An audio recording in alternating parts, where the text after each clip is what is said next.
افطاری کو سادہ کرو، شہد کا شربت پیو۔ ہر مشروب میں کاربن ڈائی آکسائڈ ہے جو تمہارے جسم کا گند ہے جو باہر نکلتا ہے، تم اسے اپنے اندر ڈالتے۔ پھر پکوڑے، سموسے، کھجور کھاؤ، کوئی پھل کھاؤ، سادہ پانی پیو، نماز پڑھو، ہلکا سا کھانا لو، آرام سے تراویح پڑھی جائے گی۔ وہ اتنی تباہی پھیرتے ہیں افطاری پر، پھر روٹی بھی کھاتے ہیں۔ تو اپنے روزے سے جسم کا فائدہ بھی اللہ نے اٹھانے کا کہا ہے۔ کیا ہے؟ احتیاط سے کھاؤ، اندھا دھند نہ کھاؤ، شدید گرمی ایک دم ٹھنڈے پانی نہ اپنے پیٹ میں ڈالو، برف کا پانی، فریج کا پانی، ٹھنڈے پانی، یہ سفید چینی، اس کو وائٹ پوائزن کہا جاتا ہے۔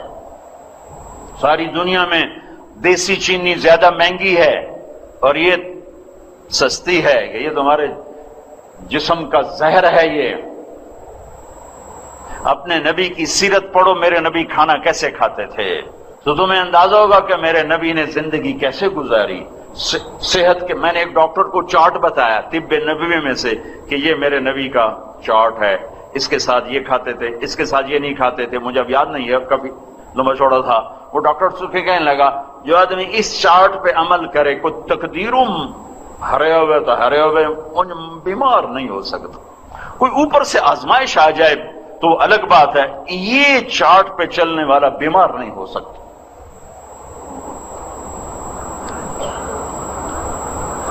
تو بھائیو، افطاری میں پڑھ کے مغرب کی نماز یا تو پڑھتے ہی نہیں یا گھروں میں پڑھ لیتے ہیں۔ دوڑو مسجد کی طرف، ہلکی افطاری کرو، مسجد کی دوڑ لگاؤ، تراویح پڑھو۔ تراویح پہ اللہ نے کیا دیا ہے؟ جس نے تراویح کو ادا کیا رمضان میں اس کے پچھلے سب گناہ معاف ہو۔ تراویح کے ہر سجدے پہ 1500 نیکی لکھی جاتی ہے۔ تراویح کے ہر سجدے پہ جنت میں ایک محل بنتا ہے جس کے 60,000 سونے چاندی کے دروازے ہیں۔ یہ بہت بڑا طبقہ۔ پہلے دن مسجد بڑی بھری ہوگی، یہ عائشہ مسجد میں اب تو مجھے بہت عرصہ ہو گیا رمضان یہاں گزارے، سفر ہی سفر ہے، لیکن کئی رمضان پہلے 3 دن بڑا رش، چوتھے دن ادھی صف گئی، اگلے دن ہور گئی، اگلے دن ہور گئی، 5ویں دن وہی پرانے بندے۔ مسجدوں کی دوڑ لگاؤ، مسجدوں کی دوڑ لگاؤ۔ اللہ کے عرش پہلے آسمان پہ آ جاتا ہے اور ایک فرشتہ اعلان کا یا باغ الخیر اقبل و ابشر، ارے بھلائی کے چاہنے والے تجھے مبارک ہو، آگے بڑھ آگے بڑھ۔ اور دوسرا فرشتے کہتا ہے یا باغ الشر اقصر، اے برائی کے کرنے والے اب بس کر، اب بس کر، اب بس کر۔ اور اللہ تعالیٰ کا اعلان ہوتا ہے کوئی بخشش چاہنے والا، ہے کوئی معافی مانگنے والا، ہے کوئی جنت کا طلبگار، ہے کوئی جو مجھ سے آ کے مانگے اور میں اس کو عطا کروں۔ عرش پہلے آسمان پہ رہتا ہے، 29 کی رات تک عرش پہلے آسمان پر رہتا ہے۔ 20 تراویح پڑھا کرو، ہر سجدے پہ 1500، 40 سجدوں پہ 60,000، سال میں ایک دفعہ ہے۔ تھوڑی سی ہے، اپنے دنیا کے کام تھوڑے کر لو، مختصر کر لو، تاکہ رات کے قیام کے لیے تمہارے پاس ٹائم ہو، تمہارے بشاشت ہو۔ بیمار ہے کوئی بات نہیں، معذور ہے کوئی بات نہیں، سفر پر ہے ٹھیک ہے چھوڑ دے، لیکن گھر پر ہے اور 8 پڑھ کے جا رہا ہے، 10 پڑھ کے جا رہا ہے، اپنا نقصان کر کے کیوں جا رہا ہے؟ پھر دوبارہ پتہ نہیں رمضان آئے گا کہ نہیں آئے گا۔ اللہ تعالیٰ نے رمضان کے مہینہ روزے کے لیے رکھا اور اس مہینے کا نام خود تجویز کیا، رمضان۔ چونکہ اللہ نے قرآن تو پڑھا جب زمین آسمان بھی نہیں بنے تھے، اور وقت بنا، ٹائم بنا، مہینے بنے جب زمین بنی، اور اللہ نے اس سے پہلے ہی قرآن کی تلاوت فرمائی اس میں تھا شہر رمضان الذی انزل فیہ القرآن، یہ رمضان کا مہینہ جس میں قرآن اتارا۔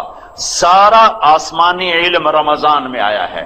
ابراہیم علیہ السلام پر جو چھوٹی کتابیں آئیں یکم رمضان، موسیٰ علیہ السلام پہ تورات آئی 2 رمضان، داؤد علیہ السلام پہ زبور آئی 6 رمضان، عیسیٰ علیہ السلام پہ انجیل آئی 18 یا 12 رمضان، ہمارے نبی پر قرآن اترا 21 رمضان۔ سارا علم رمضان میں آیا ہے، رمضان میں آیا ہے۔ غزوہ بدر ہوا رمضان، فتح مکہ ہوا رمضان۔ رمضان کا نام رمضان کیوں رکھا؟ روزے اور لفظ رمضان میں مناسبت کیا ہے؟ رمضان کا مطلب ہے جل جانا، جل جانا۔ صلاۃ الاوابین حین ترمض الفصال، حدیث شریف میں ہے۔ تو جلنا، جلنے کا کیا مطلب ہے؟ اس میں جلنے کا کیا مطلب ہے کہ جب کوئی مرد عورت روزہ رکھتا ہے تو اللہ اس کے پچھلے 330 دن کے گناہ اٹھاتا ہے اور اس کی بھوک اور پیاس کی بھٹی میں ڈال کے جلا دیتا ہے۔ بھوک بھی ایک آ گئے، پیاس بھی ایک آ گئے۔ پھر اگلا روزہ رکھتا ہے تو بھوک اور پیاس کی بھٹی گرم ہوتی ہے، کچھ گناہ اس میں ڈال کے جلا دیتا ہے۔ آخری رات پچھلے 330 دن کے سارے گناہ کاغذ کی طرح اللہ جلا کے ختم کر دیتا ہے اور اسے یوں باہر نکالتا ہے جیسے آگ میں سے سونا کندن بن کے نکلتا ہے اور خالص بن کے نکلتا ہے، اور اس کے جسم پر ایک ذرے کے برابر گناہ باقی نہیں رہتا، سارے گناہوں سے دھو دیتا ہے۔ اور عید کی نماز پر اللہ اعلان کرتا، او مانگو، دنیا مانگو گے جو مناسب ہوگا وہ دوں گا، آخرت جو مانگو گے جتنی مانگو گے اتنی دوں گا، وہی دوں گا جو مانگو گے وہ دوں گا۔ رمضان جل جانا، کیا جلتا ہے بے رمضان میں؟ اس میں روزے رکھنے والے کے گناہ جلتے ہیں اور آخری رات سارے گناہ جل کے راکھ بن کے ہوا میں اڑ بکھر جاتے ہیں اور یہ ایسے ہو جاتا ہے جیسے آج ماں کے پیٹ سے نکلا ہو۔ اس لیے علماء کہتے ہیں رمضان کے بعد کی موت بڑی مبارک موت ہے کہ ابھی گناہوں کا کھاتا کھلا نہیں اور ہو گیا، اور جو رمضان میں مرا اس کا کوئی حساب نہیں، جو جمعے کی رات مرا اس کا کوئی حساب نہیں۔ اب یہ تو اللہ ہی نصیب کرتا ہے۔ تو رمضان کی موت دن میں مرے، رات میں مرے، دوپہر میں مرے، شام میں مرے، قبر کا حساب کوئی نہیں۔ اور جب ایک دفعہ حساب نہیں لے گا اللہ تو پھر عید کے بعد تھوڑا ہی کھاتے کھولے گا، وہ لے آؤ کھاتے کٹوئے دے۔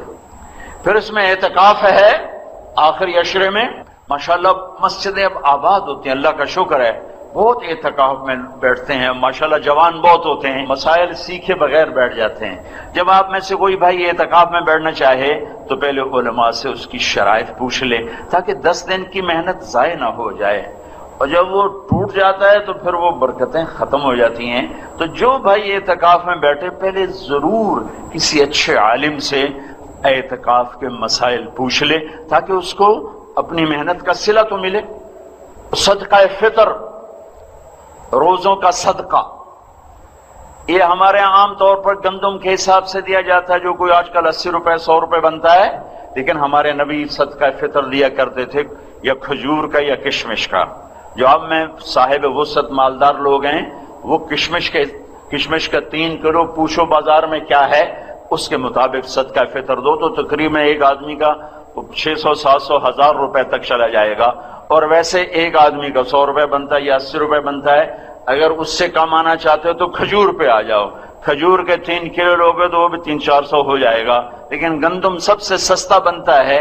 تو جو وسعت رکھتے ہیں میں انہیں کہوں گا اپنے نبی کا طریقہ اختیار کرو، کشمش کا ریٹ لگوا کر، اچھی کشمش کا ریٹ لگوا کر یا درمیانے درجے کی کشمش کا ریٹ لگوا کر اس کے حساب سے آپ غریب کو جا کے یہ پہنچاؤ، عید سے پہلے پہنچاؤ کہ اللہ تعالیٰ ان کے گھر میں بھی خوشی پہنچائے اور اللہ ان کو بھی خوشیاں عطا فرمائے اور تمہارے رمضان کا صدقہ ہو جائے، میل کچیل جو اس میں روزے میں تھا وہ صاف ہو جائے، پاک ہو جائے، اور جب کسی کے گھر میں وہ پہنچ جاتا ہے تو اس کا روزہ بھی اوپر چلا جاتا ہے، ورنہ اس کے روزے اٹک جاتے ہیں، ہوا میں لٹک جاتے ہیں، اوپر نہیں جاتے، جب تک وہ ادا نہیں کرتا اوپر نہیں جاتے، اور عید سے پہلے پہلے دینا ہوتا ہے، عید کے بعد پھر صدقہ فطر نہیں رہتا۔ شراب توبہ کرو، ماں باپ کی نافرمانی معافی مانگ لو، رشتہ داروں سے قطع تعلق ہے صلح کر لو، کسی کے بارے میں بغض نفرت کینہ معافی مانگ لو، توبہ کر لو، سب کے دوست بن جاؤ، سب سے ہمدردی رکھو۔